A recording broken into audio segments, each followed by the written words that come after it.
సమాచారం కోసం 95 న్యూస్ ఇప్పుడు యాప్లో మీ ముందుకు వచ్చింది. వెంటనే డౌన్లోడ్ చేసుకుని న్యూస్ అప్డేట్ తెలుసుకోండి.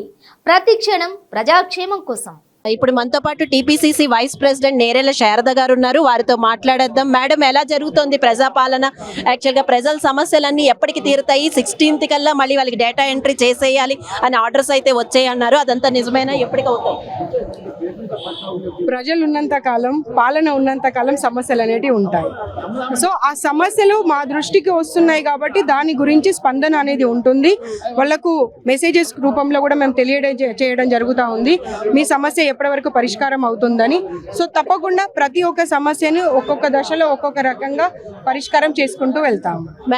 మేడం, కేటీఆర్ గారు అనేది ఏంటంటే 420 కాంగ్రెస్ అంటున్నారు. దాని గురించి ఏమంటారు? వీళ్ళు అంటే మేనిఫెస్టోలో అయితే చాలా ఇచ్చారు, బట్ 6 గ్యారంటీల మీదే వీళ్ళు ఫోకస్ చేస్తున్నారు అని అంటున్నారు. దాని గురించి ఏమంటారు మేడం? 420 గాళ్లకు 420 భాష వస్తుందండి. ఆ 420 అనే పదం ఎవరు మాట్లాడతారు?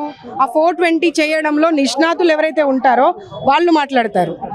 ఇప్పుడు తెలంగాణ వచ్చి 10 సంవత్సరాలు అయినా కానీ ఏ సమస్య గురించి ఏ పార్టీ వాళ్ళు లేవనెత్తినా కానీ టీఆర్ఎస్కి సంబంధించి కేటీఆర్ గారు కానివ్వండి, వాళ్ళ ప్రభుత్వంలో ఉన్న ఎవరైనా ఒకటే మాట అనేవాళ్ళు, ఇంకా ఇప్పుడే పుట్టిన పాప, ఇంకా ఇప్పుడే పుట్టిన పాప అనేటువంటి మాట చెప్పేవాళ్ళు. అంటే 10 సంవత్సరాల ప్రభుత్వం తర్వాత కూడా మీకు ఇప్పుడే పుట్టిన పాప అని మాట్లాడిన మీరు నెల రోజులు కూడా కాలేదు, మీరు 420 అనే మాట మాట్లాడుతున్నారంటే వాళ్ళకు భయం ఉన్నది. వాళ్ళు చేసినటువంటి 420 వేషాలన్నింటినీ మేము ఎక్కడ బయట పెడతామో, ప్రజల ముందు మొహం చూపెట్టుకోలేనటువంటి పరిస్థితి వాళ్ళకు వస్తుందనే భయంతో వాళ్ళు ముందుగానే ఇలాంటి మాటలు పార్లమెంట్ లో అయితే మళ్ళీ తెలంగాణ రావాలి, తెలంగాణ బిడ్డలకి న్యాయం జరగాలంటే అని అంటున్నారు బీఆర్ఎస్ వాళ్ళు. మీరు ఏమంటారు? తెలంగాణ బిడ్డలకు న్యాయం జరగడము అంటే తెలంగాణ రాష్ట్రంలో పాలనలోకి వచ్చి మంత్రి పదవులు, సీఎం పదవులు తీసుకొని వేలాది కోట్లు, లక్షలాది కోట్ల ఆస్తులు సంపాదించడమేనా అనే ప్రశ్న మేము వాళ్ళని అడుగుతున్నాం. ముందు తెలంగాణ ప్రజలకు సమస్యలు మీరు తీర్చుంటే ఇంతమంది రోజు ఇక్కడికి ఎందుకు వస్తున్నారు చెప్పండి? అంతకుముందు ఒక్క అధికారి దగ్గరికి వెళ్ళినా కానీ అధికారి దగ్గర స్పందన ఉండేది కాదు. ఇవాళ అధికారులు ఒక భయంతో పనిచేస్తున్నారు. అమ్మో, సీఎం రేవంత్ రెడ్డి గారికి వెళ్ళి వీళ్ళు మా మీద కంప్లైంట్ చేస్తారు, వీళ్ళ సమస్యలు పరిష్కారం చేయాలి. ఎందుకంటే కాంగ్రెస్ ప్రభుత్వం అంటేనే ప్రజల ప్రభుత్వం ఇది.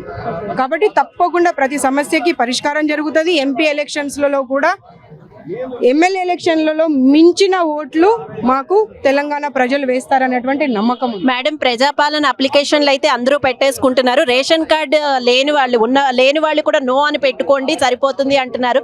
సో రేషన్ కార్డు లేని వాళ్ళు అంటే ఆల్మోస్ట్ కొంచెం ఉన్నవాళ్లే అని అర్థం. సో ఇదైతే అందరికీ వస్తాయా? ఈ స్కీమ్స్ అయితే అందరికీ అందుబాటులో ఉంటాయనా దాని అర్థం?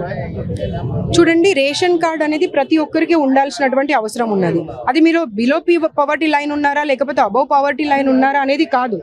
ఈ రాష్ట్రంలో ఒక మనము ఓటర్మి, ఒక వ్యక్తిమి అని చెప్పడానికి ప్రతి ఒక్కరి దగ్గర రేషన్ కార్డు ఉండాల్సిన అవసరం ఉన్నది. ఇక మీరు స్కీమ్స్ విషయానికి వస్తే దానికి కొన్ని పర్టికులర్ గైడ్ లైన్స్ ఉన్నాయి. ఆ గైడ్ లైన్స్ కి ఎవరు ఫిట్ ఇన్ అవుతారో వాళ్ళకి తప్పకుండా ఈ స్కీమ్స్ అన్ని వర్తిస్తాయి. చివరిగా ఒక్కటి చెప్పండి మేడం, ఇక్కడైతే లోపల చాలా మంది లెటర్స్ అయితే ఇచ్చొచ్చారు, అప్లికేషన్లు ఇచ్చొచ్చారు. ఇవన్నీ వాళ్ళకి ఎప్పుడు సాల్వ్ అవుతాయి? ఎలా, ఏ ప్రాసెస్ లో వెళ్తారు ముందుగా? ఇప్పుడు అప్లికేషన్ ఇవ్వగానే డాటా ఎంట్రీ జరుగుతూ ఉంది. డాటా ఎంట్రీ జరిగిన తర్వాత వాళ్ళు సార్ట్అవుట్ చేస్తున్నారు, ఇంకొక బ్యాచ్ కూర్చొని సార్ట్అవుట్ చేస్తున్నారు. సార్ట్అవుట్ చేసి అది ఏ స్కీమ్కి సంబంధించింది లేకపోతే ఏ సమస్యతో వచ్చారు అనేది సార్ట్అవుట్ చేసి ఆ కన్సర్న్ డిపార్ట్మెంట్కి పంపించడం జరుగుతుంది. ఆ కన్సర్న్ డిపార్ట్మెంట్ వాళ్ళు మళ్ళీ ఆ ఇష్యూని కంప్లీట్గా స్టడీ చేసి వాళ్ళకి ఎవరైతే వచ్చారో వాళ్ళకి మెసేజ్ పంపించడం జరుగుతుంది. ఆ మెసేజెస్ కూడా పట్టుకొని చాలామంది వచ్చారు, వాళ్ళకి అర్థం కాక. అంటే మెసేజ్ రాగానే ఇది సాల్వ్ అయిందా లేకపోతే మళ్ళీ ఎప్పుడు రమ్మంటున్నారు లేకపోతే ఈ మెసేజ్ రమ్మననా అనేది చెప్తే చాలామందికి మేము అర్థం చేపియడం జరిగింది. కాబట్టి తప్పకుండా మెసేజెస్ వస్తున్నాయంటేనే దాని అర్థం ప్రభుత్వం దీని మీద ఎంత పెద్దగా దృష్టి పెట్టింది అనడానికి నిదర్శనం. కాబట్టి ప్రతి సమస్య తప్పకుండా అంటే జరుగుతూ ఉంటుంది. It's a face wise thing. ప్రపంచం ఉన్నంత వరకు సమస్యలు అనేటివి ఉంటాయి, ప్రజలు ఉన్నంత వరకు సమస్యలు అనేటివి ఉంటాయి. Right, thank you madam.